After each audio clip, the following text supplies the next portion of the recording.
Only the elite, who had passed all the initiations from novice to knight, were treated to the secrets of the inner sanctum. Here they were privy to startling revelations. Not only messages from their mysterious spiritual masters, but sometimes apparitions of the figures themselves. Legends seemed to come to life. Objects of tremendous spiritual significance mysteriously materialized.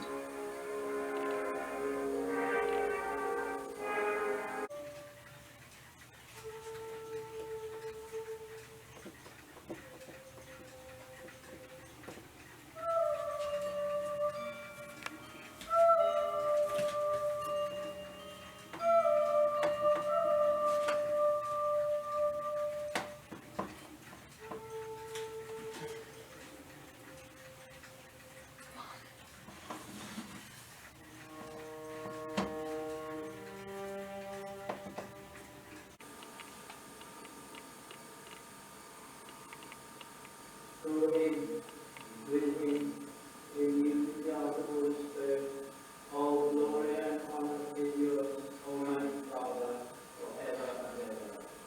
Amen.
Of all the relics linked with the life of Christ, none has inspired the imagination more than the cup that Jesus and his disciples drank from at the Last Supper, the Holy Grail. From the legend of King Arthur and his knights to the current day, many have set off in search of the mythical cup, but few have ever found it. 2,000 years after the death of Christ, there is one church which believes that the cup's discovery is imminent. To unveil the beginning is to discover the Grail and its secret, which is that the end is the beginning and the beginning is the end. Inwardly, almost all of us are seeking the Holy Grail. We might not know it, we might not understand it, but most of us are looking for the Grail. The Holy Grail is an outward symbol of unity with God. Its meaning is very significant because were the material reappearance of the Grail to take place, it would almost certainly herald the second coming of Christ. Theories as to the fate of the Grail are as diverse as those who have searched. Legend says that Joseph of Arimathea was present at the crucifixion and brought the Grail to England, where he established the first Christian church. Tradition says the cup was kept in secret at Glastonbury Abbey until its destruction by Henry VIII. 7 monks escaped to the isolated monastery of Strata, Florida in Wales. When that was destroyed, the monks retired to the local estate of Nantios. Those monks are believed to be buried in the cellar of the house. The cup then passed into the hands of the owners of Nantios Mansion, the Powells. Elizabeth Powell had a ritual. Every time someone came to drink from the cup, she would go out of the room, slamming the dining room door, and the servants knew not to enter the library because there was someone alone here with a cup. And they would drink from the cup. And we have actually documentation stating that certain people came here, came in disabled, and yet walked out half an hour later. However, when the Powell family died out in the 1950s, the Nanteos cup vanished, and the one on display is a replica. Ever since, the quest has continued in vain, until one man had a dream. And did those feet in ancient times walk upon England's mountains green? I had a vague knowledge of the Nantios Cup about 25 years ago, but then 5 or 6 years ago I had my experience which set me in a quest to find it. About 4 o'clock in the morning, I was fast asleep, and I heard a voice say, "You will find the Holy Chalice." And I didn't take that seriously initially, and a second time it came, and then a third time, and then about 6:30 that morning I received a telephone call from an associate of mine. In his phone call, Reverend Griffiths was told about the Nanteos Cup and its connection with Strata, Florida. When he arrived there, he encountered the monastery's caretaker.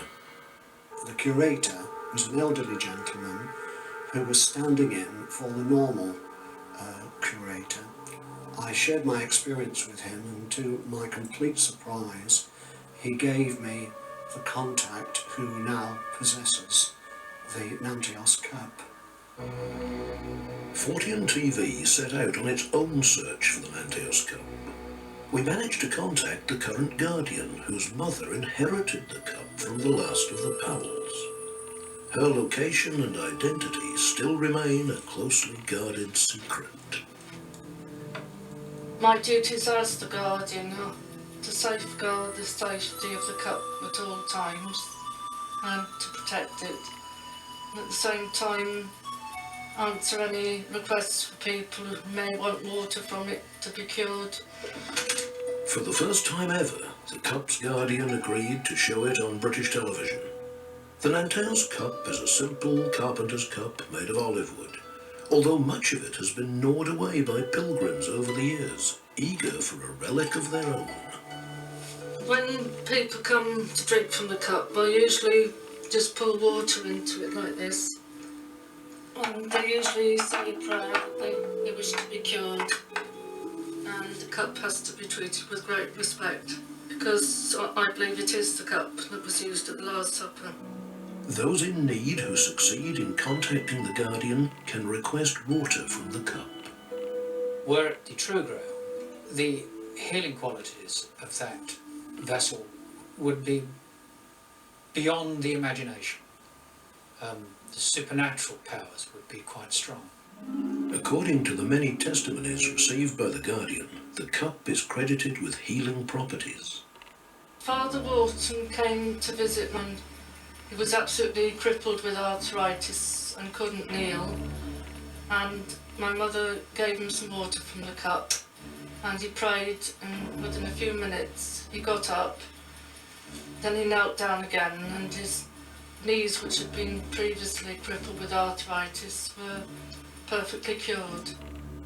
Impressed by the testimonies received by the Guardian, Reverend Griffiths now sends prayer mats dipped in the water of the Nanteus cup to those suffering from ill health, with astounding results.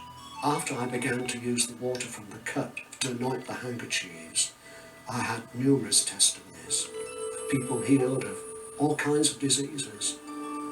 Leprosy was cured overnight, people with cancer and growths were healed, and no one was more surprised than I was. And now I firmly believe that the Nanteos cup is most likely the original cup that was used at the Last Supper. Despite impressive evidence, the current Guardian has refused to have the cup carbon dated, leaving historians sceptical as to its origins. There are, after all, more than a dozen cups in Europe today which people claim are the Holy Grail. The only thing we can be certain of is that the quest is far from over.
Est-ce que vous vous rendez compte que He would say to us, "Do you realize that we are the only people on the planet to be seeing these things? That throughout history there have been great souls, great saints, and they have never had a sign. And we have flashes, signs. We have the blood of Christ.